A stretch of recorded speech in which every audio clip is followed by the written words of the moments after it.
You are listening to the I Want to Speak to the Principal podcast with your host, Dr. Michael Milstead and William Jeffrey. It's where education is.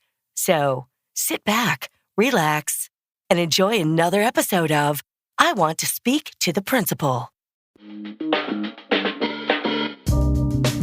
The views, thoughts, and opinions expressed during this or any broadcast belong solely to our guests or our hosts. These broadcasts do not represent or reflect the views of their employers, sponsors, or affiliated organizations.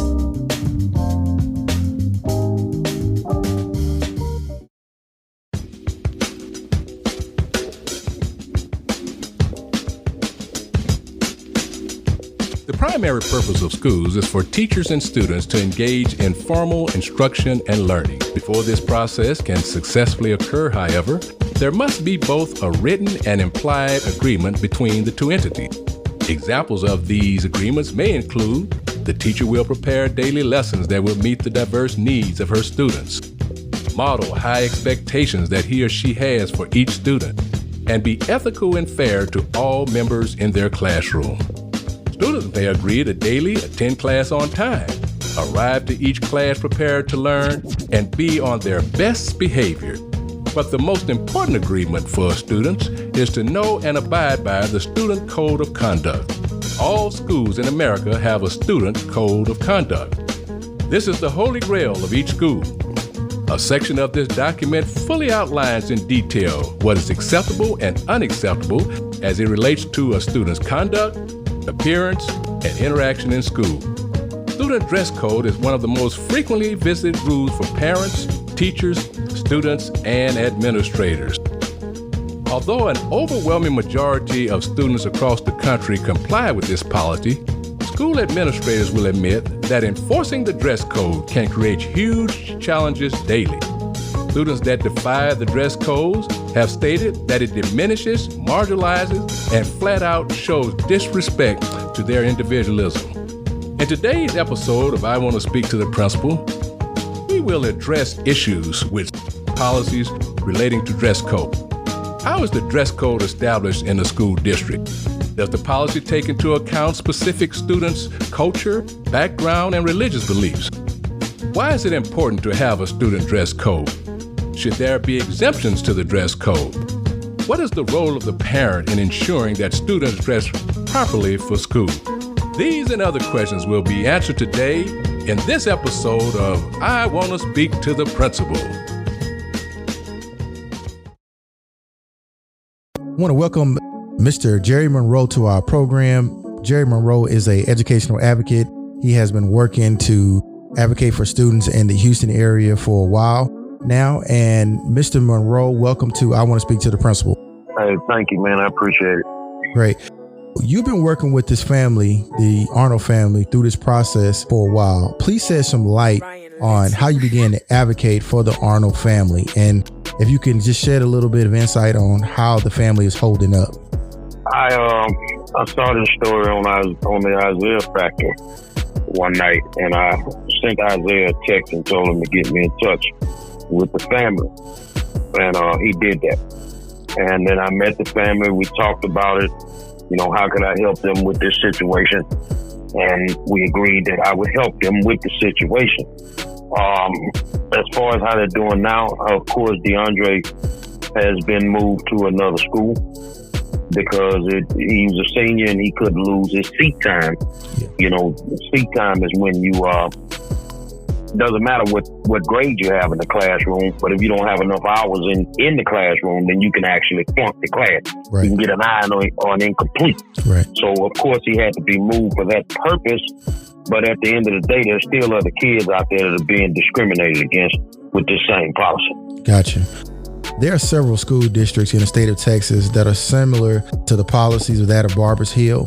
What do you think should be done in the community to make these policies more inclusive and more reflective of the cultures that is in Houston now? I think it's bigger than just schools. It's in the workplace also. So what we need to do is we need to get with our elected officials to get down to Austin and pass some legislation to get this discriminatory practice that's being employed by these school districts, get it changed. So that way, you know, kids don't have to deal with that. I mean, because you have black kids and white kids dealing with it. It's not only is it racial, it's sexist. So we need to pass some legislation to get this done, similar to what California did last year.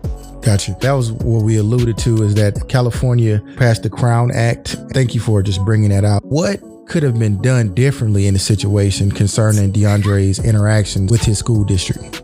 Well, one, I think that mom reached out. I know for a fact that she reached out to the superintendent as well as to the school board members. There could have been dialogue.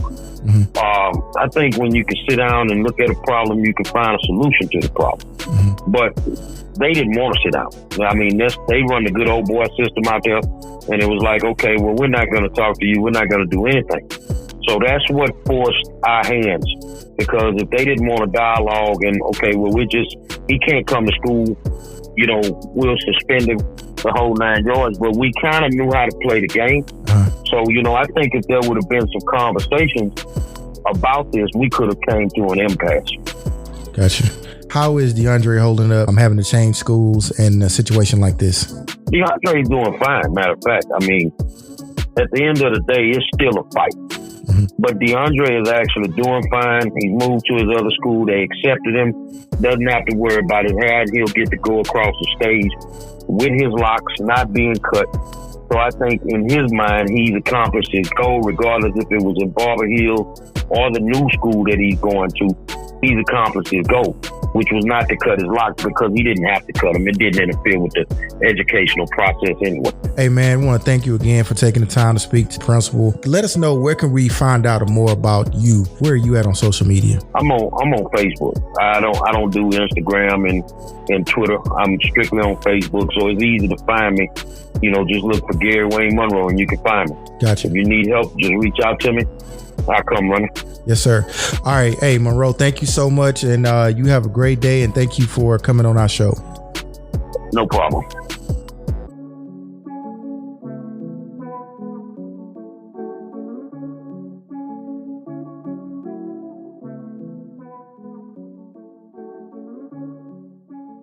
Today on our show, we're more than happy to have a pundit in the field of education, a gentleman that I have known for almost 25 years. He has been an administrator at both here and Texas and in the great state of Georgia. And that's my good friend, Dr. LaRoyce Sublett. Doc, how you doing today? I'm doing good, Dr. Milstead. How about yourself? I am doing fantastic. Doc, we're going to start this section out by just allowing you to give a little background about yourself as it relates to education. Okay. I have over 25 years in the field of education. I've served as a teacher, counselor, assistant principal, and principal at the elementary, middle, and high school level. I've had 2 stints in central office where I was an executive director over online learning and also as a special ed coordinator. On the side, I've been doing for the last 11 years teaching online for Grand Canyon University and Georgia State University here in Georgia. Education was my first choice. I started out in criminal justice. So I used to work in law enforcement for a while, being a parole officer, because I had one aspiration one day to kind of be a CIA, FBI agent. But hey, education was my calling, and that's where I've been, and I've been enjoying it and loving it since that time. That's great, Doc. You said that you had an interest at one time being an FBI and CIA agent. I tell you, in education, you got to kind of be both of them sometimes. Yes, sir. Yes. Yeah, particularly when you're dealing with kids.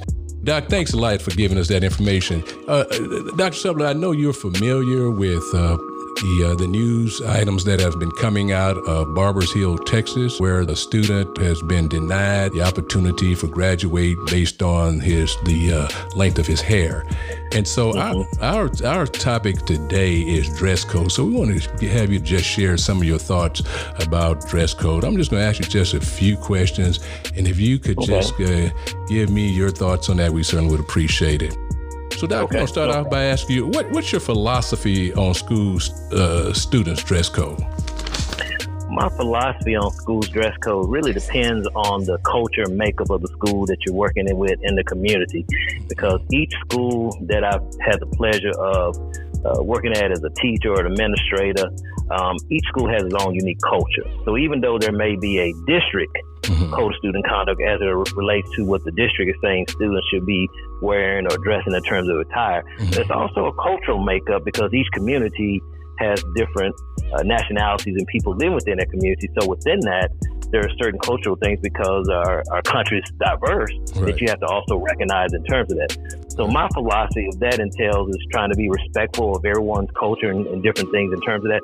As long as the dressing, attire, and things we're doing is not disruptive or distracting, but yet respectful and upholds our school core values, because within a school, you have some school core values that sometimes are different from the district core values as relates to your school community. As long as it's like that, then my philosophy is one where I'm welcoming and receptive of that, because as you know, each and every day, you get different types of students, different type of cultures moving into your school community and your neighborhood. And you have to be able to adapt and address that and help your students to embrace those differences as well as your parents and community. Yeah. Speaking of parents, Dr. Sublett, should parents have input into the school's dress code? I think parents should have some representation when we're looking at dress code and trying to decide what things that we may want to keep on or take off of a dress code. So I think having some representation from parents when making certain decisions, whether it's in the beginning phase when you're planning it or if you're trying to revise something to add something to it, but allowing that input that lets people know that you are including the community aspect or the parent aspect as being a part of a partnership so that they have some kind of input within that. Because when I think about the latest thing in the news, I think from my recollection, what I heard on the news, you have to correct me, I believe they had a long-standing policy that might be a little bit old. So they might want to kind of tweak that because it was good in 1960, it's 2020. A lot has changed. Right. Well, I tell you, Doc, you kind of lead me in the direction that I was going, because my next question was, should there be limits to school board trustees? Yes, sir. And not only do I believe there should be a limit to school board trustees in terms of them serving, I think it now needs to matriculate on to state legislature and state senate positions, governorships, your senators and House of Representatives as well, because I believe sometimes when you're trying to get in new, fresh ideas and people are still stuck in sometimes what we call the Stonehenge time, sometimes you need to have fresh ideas where people who have been out there in the trenches are actually living it and actually tell about the different things that need to change in terms of dress code or culture or what may be going on in society. Because sometimes some of those people are displaced from it or haven't experienced it, and so therefore you can't preach to it or talk about it when you are not actually out there in the trenches living it and experiencing it every day. And that's a good point. And the reason I was going at, because in this case in Barbers Hill, I noticed that one of the trustees had been on the board since 1966. That would have made him a board member for some 54 years. And and that's a long time to be in a spot and to be cognizant of the change that has happened. So if you've been on there since the 60s, right, there's been so much change in culture in terms of people and community and dress attire and everything in the whole world in terms of different people in different leadership positions. Things are happening around the world that you just cannot take a blind eye to, because with today's technology, you're exposed to it. You may try to close yourself off from it, but the reality of that is the world in which we live. So, Doc, in all of your years in education, have you ever known a board member to exist on the board for that length of time? No, sir. This is the first I've ever heard of any board member serving on the board that long. I would think after a while, if they are having elections, hopefully that person would have been defeated by somebody, but somebody would have wanted to step in and try to challenge for that spot over the years. But goodness, no, not that length of time. That's a long time. I also noticed that on that board, they had one member that had been there since 2002. I think another had been there since 2005 and another 2007. Barbers Hill actually sits between Baytown and Houston for the most part. Okay. And so there in that area, there may be one or two other small districts, but I think the next big district would be the Baytown district, and then I know there's North Shore. It borders North Shore also, if I'm not mistaken. But Doc, I want to just move on because we're coming up a little short on time. Should dress code be applicable for all K-12 students in the district? I know that most districts, their stance on dress code when they put it in the Code of Student Conduct is supposed to be applicable to all grade levels. However, in my experience, the only times I've had issues with is when the kids get to that preteen age around about 4th, 5th grade, going into 6th grade and on above where the dress code starts to kind of change. Right. A lot of times, sometimes kids are wearing attire or changing clothes and the parents don't even know they changed the clothes when they get to school. Right. Sometimes you have those kind of things that are going on, but never really had challenges with it with the lower grades because parents usually dress their little pre-K, kindergarten, 1st grade kids in more traditional conservative type clothing that's not causing a distraction to the environment in terms of what kids are wearing today. Okay, good. Well, Dr. Sublett, as always, it's a pleasure speaking with you. I always like sharing ideas with you as it relates to education and other matters. Again, we want to thank you for being on our show. And that's going to end our session with you, Doc. We'll be talking shortly. Thanks again. Okay. All right. Thank you for having us. Bye-bye.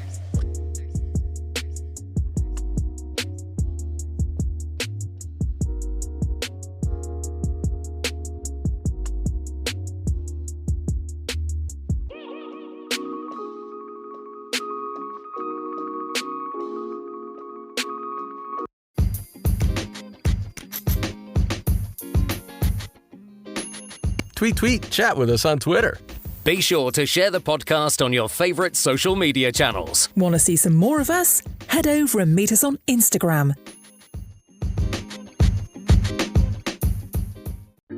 Big Dollars, what's up? Is he in the room? Is there somebody else in the room? Hey, the man stay in the room. The man stay in the room. Hey, Dr. Milstead, yes, we're talking about dress code on this episode today. Mm-hmm. This was brought to our attention on several news outlets here in Houston, Texas. Right. KHOU.com, the Isaiah Carey Factor of Fox 26 News, his show. And it just sparked my attention on this young fellow by the name of Deandre Arnold. I have a couple of questions concerning, what do you feel about the issue? Why is dress code so important to schools? Well, dress code is important to schools, Will, because it is a part of the school's culture. That is a huge part. You've heard the old adage, the way you act, the way you dress sometimes. And so it's a huge part. It's important because it's a part of the school safety measures. When all kids are dressed appropriately, you can make sure kids aren't hiding things in their clothes, so it's a safety measure. That's one thing. It also provides routineness also. And one of the things about schools is that, you want to try to keep things as routine and as common as possible so kids can know what is expected of everyone. And it maintains order too. In the classroom, you don't want kids dressed to the extent of wearing things that will distract the learning process. There's a lot of reasons why dress code is so important. And not only dress code important in school, schools are a microcosm of our society. And so dress code is important in our society too. You don't go to a fine restaurant dressed any kind of way, nor do you go to church most of the time. You have on, appropriate clothes and things of that sort. So, it's a part of the structure. It's a safety measure, it provides routineness and maintains order. Within the dress code, it seems as if that sometimes the dress code, even though it's a reflection of the culture, that it can turn out to be a cultural issue like it was in Barbers Hill ISD. Oh yeah, it can be. Oh, absolutely. It could be that. Our society is so diverse today, and particularly in this area of Texas, where people are coming in from everywhere and they're bringing their cultures in too. So what's happening is that a lot of times their culture is not really may not fit into the beliefs, the norms of that community. But all the kids still have to go to school together. So kids are bringing those cultures into the school. A lot of times teachers are very flexible and administrators, well, they understand that, but school board members are the ones that make the policies. And a lot of times they don't understand it. And that's where the issue comes in, I believe. I hate to put you on the spot, but I just thought of something while you were talking. By people bringing other cultures into our school system. Mm-hmm. Is it our job as educators to have a flat Americanized culture? Mm-hmm. Should we uphold the Americanized culture, or should we promote the mixing pot in today's 2020 American culture? Well, one of the things that I believe in today's time, and I don't know how it used to be way back when, but I know in today's time, as a principal, what I always try to do is make my school inclusive.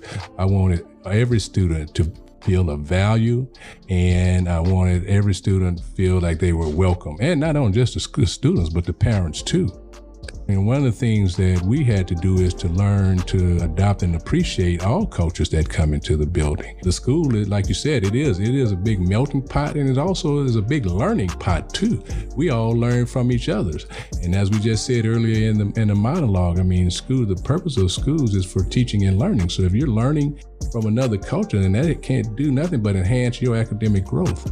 So looking at where we are today, Deandre Arnold is no longer enrolled in the Barbers Hill ISD. Right. His cousin got suspended as well for having long hair. We've had NFL players reach out to the young man saying, never cut your locks. Like, what could be done now to save face in this situation? Well, I think what's been done has been done. I think the parents did the right thing in moving the young man. It was very unfortunate, because what they did is they disrupted his learning process. I mean, the thing is that he was accustomed to going to that school. He had friends there. He had built relationship with teachers. From what I understand, he was an excellent student. But the thing is that the board was not going to change that policy. And because that's a policy, as I understand, that they just had put on a code of conduct. I think it was one that when they recently updated this year. Am I mistaken about that? Oh, you're right. That was recent. Look at the makeup of the board, percentage of people in the community that looked like Andre, and parents were in a no-win situation in my view. And so I think they did what they had to do to make sure that their kid was allowed to be himself and to represent, to have his keep his individualism. Also, he didn't want to cut off his hair. So the next thing was to move him to another school that accepted that.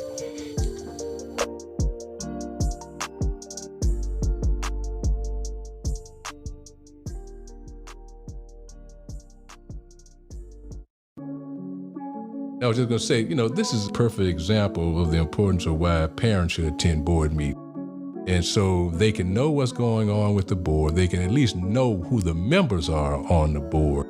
It's an eye-opener, let parents know that they need to be voting in these board meetings also. Like I said, in this particular school district, you had 3 or 4 members that have been on the board, one since 1966. Now just think about how much power that particular person had on that board. Also think about the things that were going on in 1966 that influenced him then and is still influencing him now. And he's making decisions on kids in 2020. That's ridiculous. You got one that's been on there in 2002, which was almost 20 years ago, one on 2005. Members should not have that lengthy stay on boards because they're impacting, they're not connected to what's going on. I think in a lot of cases, not connected to what's going on with our students today. And like you said, the various cultures that are constantly coming into that particular school district. I had an initial reaction to this because of the different cultures of the African American. Right. Because we come from all parts of Africa. Exactly. There are people, even though Houston is now a bigger microcosm of the world, right, a lot more influx of different types of African American or Afro-Caribbean or Afro-Hispanic has moved into the region. And just because your skin is dark, that does not necessarily mean you grew up underneath the Negro ancestry that is traditionally here in Texas. Absolutely. And my son also too, although his hair is not long, his hair is in the process of getting longer. And so matted, we call that, in our culture, we call that nappy. So, but what he does is he twists his hair. And so, that could be an issue for him. Right. As a parent and as an administrator, this story actually hit home for me. Right. Well, I can understand. My point is that you, as a parent, you don't want things to impact your kid, and then when it's too late, then you're trying to fight to get it changed. Right. You know, and it's unfortunate this was the situation in Barbers Hill. It was just too late. And folks on that board, man, they know once they put a policy into the school board, that's gospel, because they are actually voted on by community members, so they're representing the community. And so if they put it on there and there's no dispute and no one questions it, if they place something into policy and no one disputes or questions it, then it's going to become a policy. And a lot of times, like I said, it may negatively impact, students who may not look like who that board is composed of. Hey, follow us on Twitter, Instagram, and Facebook at I Want to Speak to the Principal. You can also leave us a message on Anchor, and all those voice notes can be played into our next episode. So please interact with us. We're looking forward to hearing from you.